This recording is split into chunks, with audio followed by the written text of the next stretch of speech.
इसमें Jharkhand police, cobra 209, Jharkhand Jaguar की team शामिल थी। करीब दिन में 1 बजे के आसपास एनकाउंटर हुआ जिसमें 4 लोग मारे गए। 4 लोग जो मारे गए उनका नाम एक सहदेव महतो करके है, regional committee member. Ranjit Ganjhu 10 lakh का इनामी था, सहदेव महतो 15 लाख का इनामी था, नताशा और बुधन करमाली के ऊपर 1 लाख का इनाम है। सभी के ऊपर सभी वांटेड थे। सहदेव महतो 41 केस में वांटेड था, रंजीत गंझू 9 केस में वांटेड था, नताशा 17 केस में वांटेड थी, बुधन करमाली भी 10 के कांड में वांछित था।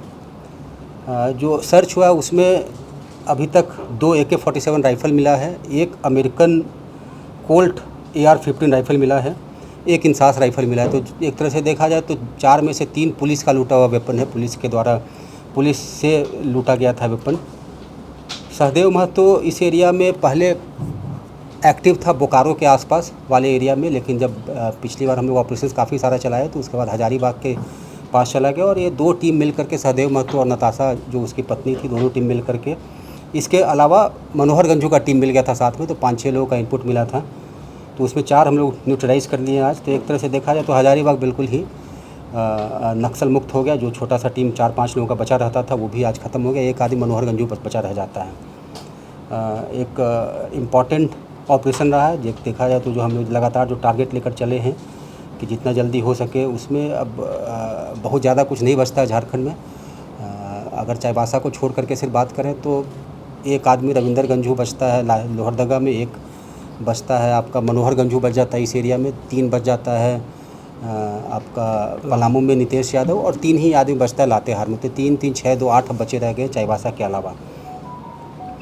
सहदेव महतो को अगर मुझे सही याद आता है तो लाइफ इम्प्रिजनमेंट भी एक केस में हो रखा है और चाईबासा जेल को ब्रेक करके ये भागा था। तो बहुत ही इम्पोर्टेंट अचीवमेंट रहा है joint team Jharkhand police, Jharkhand Jaguar और CRPF कोबरा की, विशेष करके कोबरा 209 का इम्पोर्टेंट रोल रहा है इसमें। कोबरा 209 सबसे आगे ऑपरेट करके चल के ऑपरेट की है। तो कोबरा 209 के कमांडेंट साहब भी यहाँ पर हैं। तो हम लोग टीम जो एक लगातार पूरे सब लोग जो आपको दिख रहे हैं, हम लोग मिल कर के साथ में काम कर रहे हैं। थोड़ा जो बचा रहता है चाईबासा में उसको भी तो पहले ही बता देते हैं। तो अच्छा, तो चाईबासा फिर से रिपीट करने की ज़रूरत तो नहीं है ना।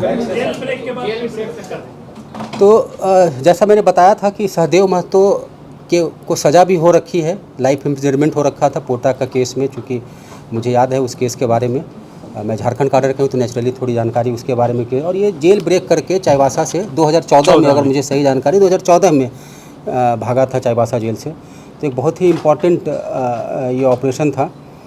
इस ऑपरेशन का नाम जो हम लोगों ने कोटी नीर ऑपरेशन रखा था। कोटी नीर इसलिए रखा था कि वहाँ पर कोटी वाटरफॉल है और दूसरा साथ में एक नीरी पहाड़ है, तो बड़ा सुंदर जगह है। तो एक तरह से अब देखिए तो अब पब्लिक कोटी वाटरफॉल बड़ी आसानी से जा सकती है, नीरी पहाड़ अच्छे से घूम सकती है। अभी लेकिन हम लोग के लिए चाईबासा, जैसा बताया, चाईबासा में अभी भी लगातार हम लोग अभियान जारी रखे हुए हैं। कुछ रिवर्सेस भी हुए हैं। फॉर्चुनेटली सभी लोग लास्ट 2 दिन में जो घटनाएं हुई उसमें सभी लोग सुरक्षित हैं, किसी को भी किसी तरह का कोई लाइफ, सभी लोग स्टेबल हैं, किसी को कोई खतरा नहीं हुआ है।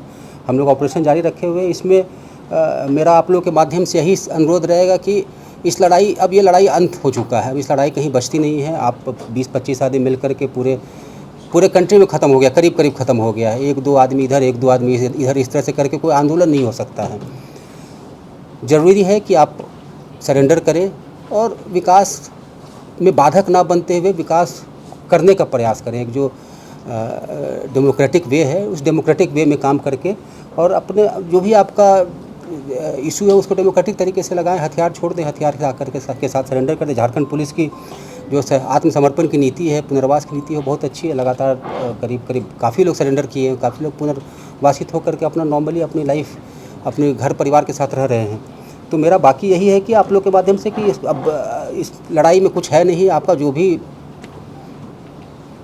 डिमांड है, जो भी बात है, जैसे भी हम लोग, सब लोग का नंबर है, हम लोग से बात करें, इनफॉर्मली ये बात करके आएँ, सरेंडर करके एक नई ज़िंदगी, नई दिशा, जो झारखंड की आत्मसमर्पण पुलिस की नीति में भी हम लोग नई दिशा बोलते हैं, तो एक नई दिशा पकड़े।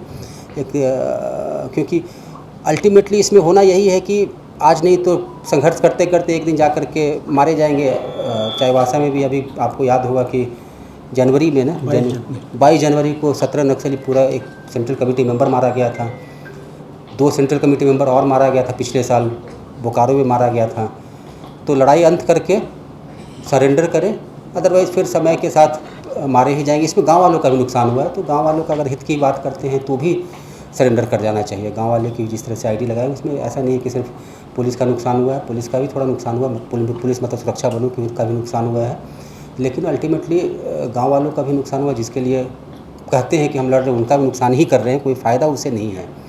और सरेंडर करेंगे तो एक नई ज़िंदगी की शुरुआत करें। सर, पिछले 3 दिनों से सारंडा में पुलिस और नक्सलियों के बीच में मुठभेड़ हो रही है। बताया जा रहा है कि जो करोड़ों का इनामी नक्सली है उनको पुलिस घेरे हुए, कितनी सच्चाई है? वहाँ पर मुठभेड़ परसों काफ़ी हेवी फायरिंग हुई थी। हम लोग 3 दिन से जो एरिया हम लोग घेर के रखे हुए थे, हम लोग उस एरिया को पूरी तरह से सर्च किए, काफ़ी सारा सामान वगैरह मिला है वहाँ पे।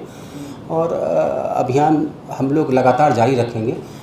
आज और कल कोई वैसी मुठभेड़ नहीं हुई है, आज का फायरिंग कुछ नहीं हुआ। हम लोग हालांकि उस एरिया में लगातार बल रुका हुआ है, सारे एरिया को सर्च कर रहे हैं, लेकिन आज और कल कोई फायरिंग नहीं हुई है। परसों काफ़ी हेवी फायरिंग हुई थी जिसमें हम लोग को कुछ इंजरी हुई थी। झारखंड में सर एस्टिमेटेड कितना ग्रुप अभी बच गया? जैसा मैंने बताया कि एक मेन ग्रुप जो चाईबासा में है, एक तरह से देखा जाए तो अब सिर्फ एक ही ज़िला का एक ही थाना बचता है चाईबासा का। दूसरा ग्रुप जो बताया मनोहरगंज अब अकेला बचा रह गया है। अब उसको ग्रुप तो अकेला आदमी ग्रुप भी नहीं होता है। रविंदरगंज अकेला बचा रह गया है। नितेश यादव 3 आदमी बचा रह गया, 3 ही आदमी आपका लातेहार बचा रह गया। तो 3 3 6 2 8 आदमी ये और चाईबासा के, तो अब सब मिला करके 57-58 आदमी के आसपास बचे रह गए हैं पूरे के पूरे झारखंड में। सर गुमला रेंज में कोई ना अब आईजी ऑप्स नहीं, गुमला वगैरह में कोई नहीं। सर, रांची की जो पूर्वांचल के इलाका है, ग्रामीण क्षेत्र, वहाँ पे हाल के दिनों में नक्सलियों के द्वारा ड्राइवर को गोली मारा, उसके बाद 4 दिन फायरिंग का काम जो रोड डिस्टेंस भागलपुर तरफ आ रहा है, उसकी जो सवाल उसकी जो बात आई है, जो पूरी समय प्रस्तुति कमेटी है, उसके द्वारा जवाब देने क्या कहें? अब देखेंगे तो जो हमारा जानकारी के अनुसार टीएसपी में एक ही आदमी बचा हुआ है और जो प्रमुख थे वो भी बचा हुआ है, 2 आदमी हैं, उसके अलावा कोई नहीं है। कोई ऑर्गेनाइज्ड वे में हथियार लेके कहीं पर भी किसी तरह का मूवमेंट है ही नहीं। लेकिन जो लोग हैं, कुछ लोग हैं टीपीसी, जो पुराना इतिहास रहा है, इसलिए टीपीसी के नाम से और कई संगठन का नाम से कई लोग जो रंगदारी वगैरह मांगते हैं, बेसिकली वो क्रिमिनल ग्रुप है। इसका जो पुराना इतिहास को अपना फ़ायदा के लिए इस्तेमाल करते हुए कहीं पर जाके इधर उधर फायरिंग कर लेते हैं, वो क्रिमिनल ग्रुप है। दूसरा है कि कुछ लोग हैं जो पूर्व में जो जेल गया है, वो लोग भी छूट के आए हैं, तो उनके द्वारा भी कभी कभी इस तरह का घटना कराया जाता है। मैं दावा के साथ कह सकता हूँ ऐसे कोई संगठन आज का दिनों में है ही नहीं। टीपीसी नाम का कोई संगठन, हथियारबंद संगठन कहीं पर भी मूवमेंट नहीं है झारखंड में, कुछ भी नहीं है। जो भी कर रहे हैं वो क्रिमिनल एक्टिविटीज़ कर रहे हैं, उनका विरुद्ध हम लोग कार्रवाई करेंगे। जो कर रहे हैं, जो जहाँ जहाँ जो फायरिंग वगैरह होता है, बाकी होता है, उसमें अरेस्टिंग होता है, जेल चला जाता है, लेकिन पुनः भी ये लोग कुछ नया लड़का लोग आके फिर इस तरह का घटना करते हैं।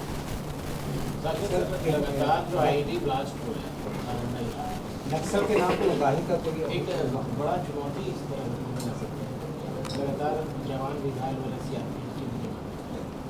देखिए, जैसा मैंने पहले बताया कि कोई भी अभियान जो होता है जब सक्सेस मिल जाता है तो लगता है बड़ा आसान है, लेकिन हर अभियान मुश्किल होता है। आज भी अगर आप हथियार का रिकवरी देखिएगा तो हथियार का रिकवरी जैसे AK-47 2 है, एक इंसास है, एक कोल्ट AR-15 राइफ़ल है, अमेरिकन राइफ़ल है। तो हर अभियान के अपने अलग अलग चैलेंजेस होते हैं। तो उसी तरह से एक चैलेंज आईडी भी होता है, और उसी आईडी के बीच में जाकर के 22 जनवरी को 17 लोग मारे गए थे, 17 नक्सली मारे गए थे। उसमें हम लोग को कोई भी किसी भी तरह का नुकसान नहीं हुआ था। उसमें बहुत सारे चैलेंज, तो हर अभियान का अपना अलग अलग चैलेंज है, और उस चैलेंज के हिसाब से हम लोग तैयार रहते हैं। उस चैलेंज के हिसाब से कई बार रिस्क भी लेना पड़ता है। तो इस चीज़ को हम लोग सब कुछ को समझते हुए ही कार्रवाई कर रहे हैं। रिसेंटली उगाही का कोई मामला सर नक्सल के नाम पे? नहीं, ऐसे नक्सल के नाम से तो ऐसे लोग कुछ नहीं। केस वगैरह का थोड़ा ब्रीफ करें। सर, वो हजारीबाग वाले में थोड़ा हिस्ट्री बता दीजिए और बैकग्राउंड, और कब से वहाँ पर ये लोग एक्टिव। अच्छा, जो मेनली 2 सीसी मेंबर जो जुमरा लुगु पहाड़ में थे, वो लोग का ग्रुप एक साथ था। वो दोनों न्यूट्रलाइज हो गए थे जो लास्ट ईयर का था, एक तो न्यूट्रलाइज हो गए थे आपका ये अप्रैल में न्यूट्रलाइज हो गए थे जो विवेक है, उसके बाद सितंबर में हो गए थे वो सहदेव सोरेन। बाकी उसके साथ कई लोग थे वो जो भी मारा गए थे। उसके बाद ये सहदेव सोरेन अकेले बच गया था उनको वाइफ के साथ, ये दोनों अकेले मूवमेंट करके आ गए थे हजारीबाग क्षेत्र में। उसी के पश्चात बेसिकली मान के चले कि लास्ट मई जून के आसपास ये मूवमेंट होके हजारीबाग आ गए थे। हम लोग एक प्रयास रखते हैं कि सरेंडर कर जाएं, लेकिन उनका ये मानना है कि ये जो आप जानते हैं कि हजारीबाग और चतरा का एरिया है बहुत लेवी के लिए फर्टाइल एरिया माना जाता है। तो उनका ये था कि बेसिकली इंटेंशन ये हम लोग का जो समझ में आ रहा है कि जितना पैसा कमा सकते हैं उतना पैसा कमा लें, इसलिए वो इधर आए। लगातार कहीं ना कहीं जो एक्सटॉर्शन कॉल्स वगैरह पैसा का जो मांग कर रहे थे, कुछ घटना को भी अंजाम दिए थे, जो गाड़ी वगैरह जला दिए थे। उसके साथ ये फिर मनोहरगंज जो चतरा एरिया में थे उनके साथ मिलके दोनों एक साथ मिल गए थे, मिलके एक टीम बनाना चाह रहे थे। इसमें जो 4 आदमी मारा गया है इसमें 2 हैं वो मनोहरगंज का टीम का है, तो मनोहरगंज भी अभी अकेले बच गया, उनका टीम भी इसमें आ गया था तो इसमें न्यूट्रलाइज हो गए थे तो अकेले बच गया। बेसिकली ये लोग का ये था कि कितना पैसा कमा सकते हैं उतना पैसा कमा लें। दूसरा है कि ऑलरेडी कन्विक्टेड था और जेल से भी भागा हुआ था, इसको सरेंडर करने में भी इसको दिक्कत हो सकती है, ये भी एक कारण है। उनका वाइफ है जो महाराष्ट्र का रहने वाली है, इधर का नहीं है, जो नटाशा है महाराष्ट्र का रहने, नटाशा जो महाराष्ट्र का रहने वाली हैं, तो उनको भी इधर तो कोई तो परिवार तो है नहीं, तो उनको भी सहारा नहीं है, इनके साथ घूम रही थी। बेसिकली ये लोग साथ में घूम रहे थे, अभी फिर लेवी वगैरह कलेक्शन करने के लिए ये आ गए थे इधर। गोल, जहां 27 वर्षों के सफर में 17,000 से भी अधिक छात्रों ने डॉक्टर एवं इंजीनियर बनकर भरे सफलता की ऊंची उड़ान, जहां साधारण छात्र भी झारखंड टॉपर्स बनकर बना रहे इतिहास। दूरदर्शी शिक्षाविद श्री विपिन सिंह के मार्गदर्शन में मेडिकल एवं इंजीनियरिंग के लाखों छात्रों के लिए आशा की किरण के रूप में गोल, नेशंस लीडिंग इंस्टीट्यूट।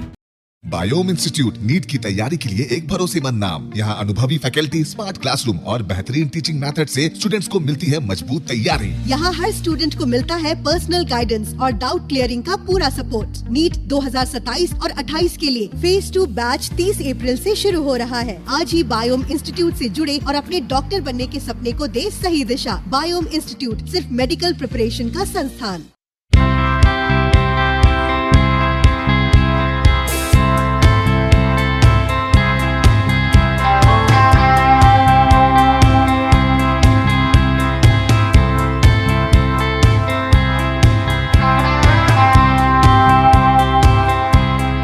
आप भी है देश सेवा के लिए तैयार तो आपका सपना होगा साकार।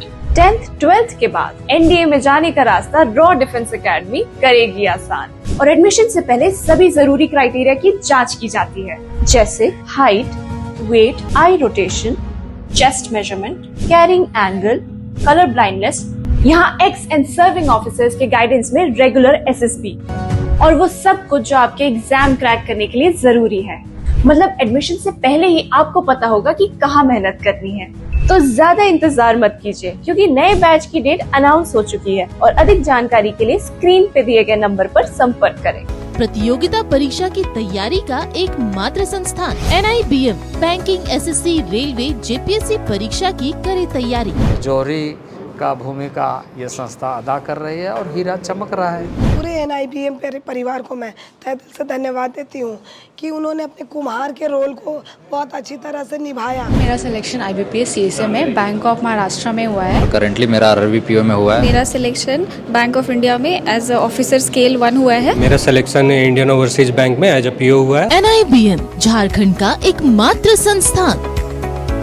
thefollowup.in like, share and subscribe. www.thefollowup.in